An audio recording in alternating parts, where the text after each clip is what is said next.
Welcome to SATV News. This is Shivala Alam with our headlines. Prime Minister urged United Nations to formulate practical roadmap for responding resolutely to global challenges. Court ordered the Anti-Corruption Commission to freeze 2 bank accounts of suspended DIG prisons, Bozlu Rashid. Bangladesh recorded 28 coronavirus deaths and 1,557 fresh cases overnight. Death toll crosses 5,000 mark.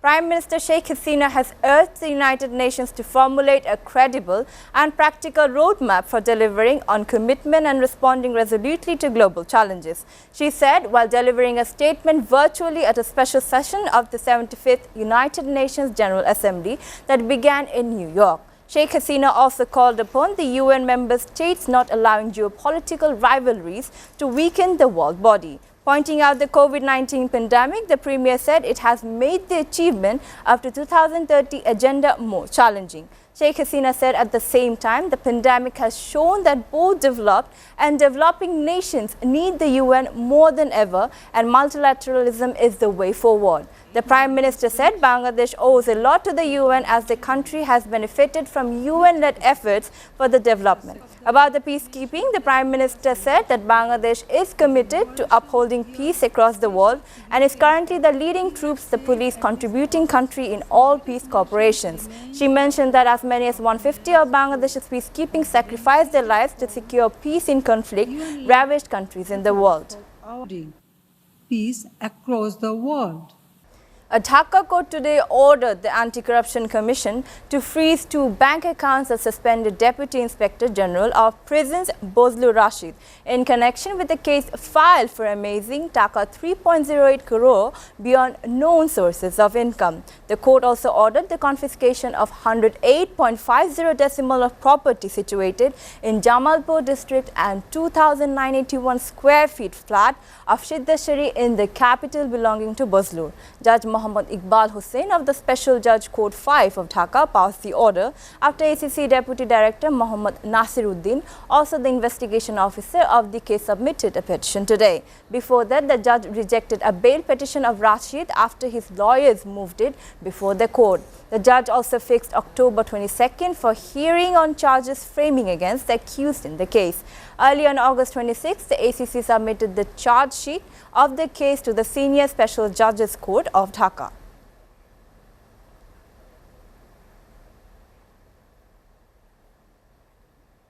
The death toll from COVID-19 in the country crossed 5,000 mark today, with 28 new deaths reported in the last 24 hours, according to a press release issued by the Director General of Health Services. The total number of deaths has now reached 5,007 and the death rate stands at 1.42%. A total of 1,557 new infections were recorded in the meantime, taking the total number of people infected to 3,52,178 added. The release, the current positivity rate is 10.99%, while the total positivity rate stands at 19.05%. Bangladesh is currently the 15th in the list of worst affected countries in the world in terms of the number of cases. A total of 14,164 samples were tested across the country in the last 24 hours. Meanwhile, 2,073 people COVID-19 patients have recovered in the last 24 hours. The total number of recoveries stands at 2,60,790 and the recovery rate at 74.05%. One more case has been filed against former Dhaka University Central Students Union Vice President Nurul Haq Noor and 5 others. The Dhaka University student filed the case with Kotwali Police Station on Monday, accusing 6 people, including Noor. Dhaka Metropolitan Police Deputy Commissioner Walid Hussain confirmed the matter. It is the same plaintiff who filed a case against them with Lalbagh Police Station on Sunday, he said. Walid said the case was filed alleging kidnapping, rape, abetting rape and under the Digital Security Act.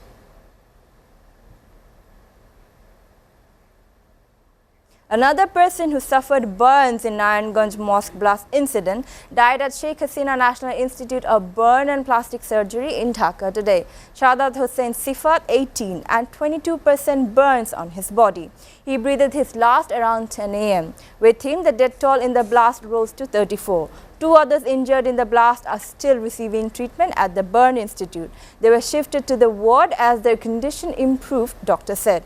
Second among three siblings, Sifat passed his SSC examination this year and was preparing for admission to colleges. The explosion happened at Poshtim Tala Baitus Salat Mosque in Naranganj around 8:45 p.m. during Isha prayers on September 4th. Fire officials said the explosion was caused due to the accumulation of leaked gas from an underground Titas gas pipeline that somehow came into contact with an electric spark.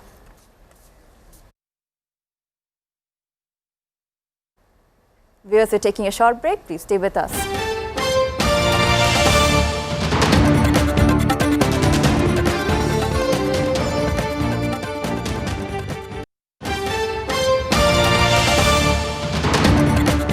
Welcome back. You're watching SATV News. Now news from abroad. Western European countries are scrambling to curb the much-feared second wave of COVID-19. Spain, the country with the highest number of cases in Europe, is seeing cases surge in its capital, Madrid, which accounts for roughly one-third of the country's cases. Some areas of the city are already under partial lockdown. France, which has the second highest number of cases in Europe, reported 13,498 new cases on Saturday, the most cases in a single day since the pandemic began. The UK is seeking the number of new cases roughly double every 7 days. Germany reported 2,297 new cases on Saturday, the highest daily number since April. While the US seemed to have been making progress since August, the weekly number of new cases in the US rose last week for the first time after falling for 8 straight weeks. According to sources, new virus cases rose 17% for the week ending September 20th. The death rose 5.5%. However, global death toll climbs to 9,69,301 and the infections worldwide stands at 31.2 million so far. As world leaders met virtually to mark the 75th anniversary of the UN, its Secretary General claimed the Third World War has been avoided because of its international cooperation. A Third World War, which has many feared, has been avoided.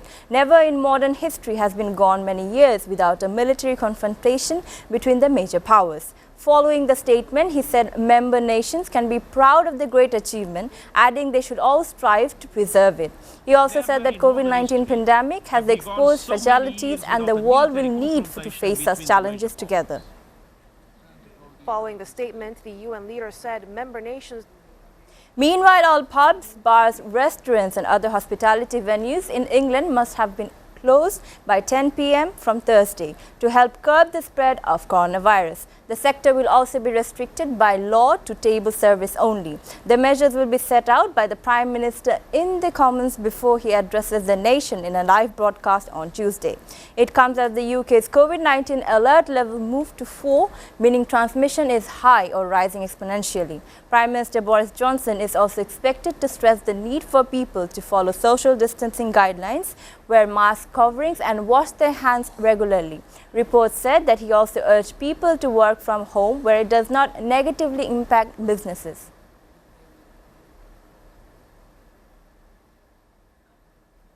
China has put out a video that shows a simulated attack on what appears to be a US air base on the Pacific island of Guam.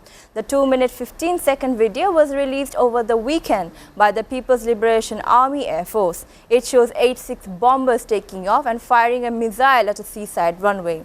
The video came as China conducted its second day of drills near Taiwan, which it sees as part of its territory. However, tensions have been escalating in the Taiwan Strait following a visit to Taipei last week as a senior U.S. State Department official. Of the motherland's aerial security. The release of the video came as China carried out its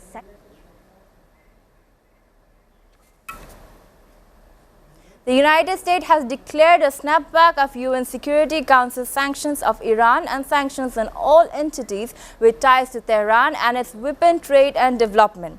It also includes North Korea, which has reportedly been involved with such dealings with Iran. Dalia Nilofer has the story.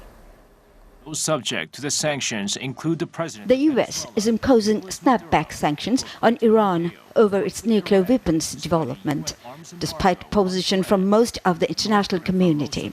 US Secretary of State Mike Pompeo said that he will take the first action under this new executive order. First action under this new executive order by sanctioning the Iranian Ministry of Defense and Armed Forces Logistics and Iran's Defense Industries Organization and its director. Those subject to the sanctions include the president of Venezuela, Nicolas Maduro, who, according to Pompeo, worked with Iran despite an even arms embargo on Tehran. North Korea, however, is also among those possibly involved in weapons trade and development with Iran. With the Treasury Department. The US State Department is also highlighting past cooperation between Pyongyang and Tehran on various weapons development programs as part of Washington's renewed sanctions on a number of Iranian researchers and institutions. International missile cooperation. However, North Korea remains under a number of US and international sanctions that prohibit any transfer to and from the regime of parts and materials that can be used for weapons development programs. Regime of parts. Dalia Nulfer, SATV News Desk. A Turkish paraglider has taken the skies with a giant bed attached to his parachute. The 28-year-old even prepared bedside tables and a nightstand for his flying bed stunt to recreate the atmosphere of his bedroom. High up the sky, he set an alarm clock, put on his sleep mask and dozed off for a while.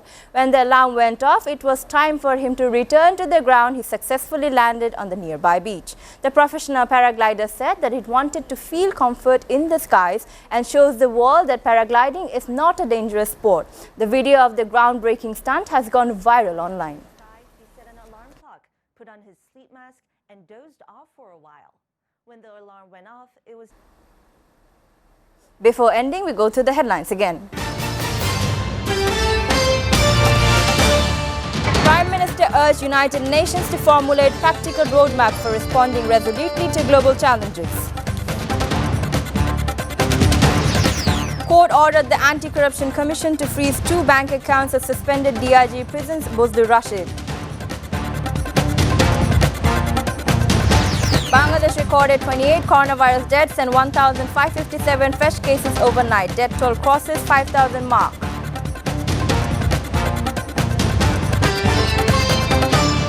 We are up to date with the top stories so far here at SATV, and to know the latest news, visit www.satv.tv. Stay with SATV.